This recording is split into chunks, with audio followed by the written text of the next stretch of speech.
Monica, you're reporting that states across the country are releasing prisoners early as a cost-cutting method.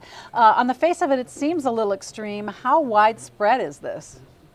Actually, about half the states in the country are looking at ways to do this. And some of them would argue to you that this isn't just about saving money, this is about doing the right thing, that their prison populations had grown and grown and grown, and that this is actually the right moment to shrink them. But of course, along the way, they're trying to save money.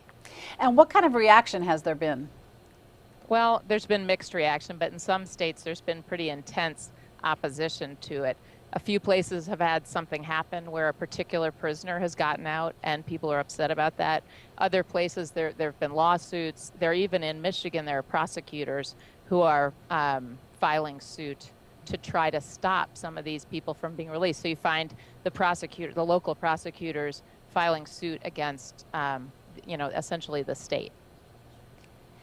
Is there an expectation that this will become an even bigger trend, or have the troubles actually discouraged other states from joining in? No, I think we're going to see more and more of this. I think that the fact is that even as we've seen the economy recover somewhat for individuals, we're seeing the exact opposite for states. Times are actually getting worse for state budgets, and this is one big place where they spend money. Give us one example. For instance, you write about Michigan. How big of a problem is this in Michigan? Well, in Michigan, they were seeing the population grow and grow and grow. Meanwhile, as we all know, the budget in Michigan has struggled dramatically for a number of reasons. And so they're really trying to make an active effort to cut the number of prisoners. In fact, the governor this year is proposing 7,500 fewer prisoners again. This is after they've already made cuts last year. And so this is where you see the pushback from local prosecutors who say, well, wait a second, we want to save money, but I'm not sure this particular person or that particular person is the right one to be getting out.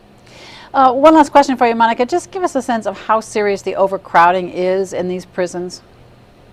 Well, I think overcrowding has always been an issue, has long been an issue, but I think now the issue that's really come out is an effort to save money by even closing prisons, trying to actually shrink that whole infrastructure. In Michigan, you see prisons closing last year, more proposed for this year. So if you cut the population, you can cut the number of prisons that are open, and you can cut that much staff. This is an enormous amount of money that they can save.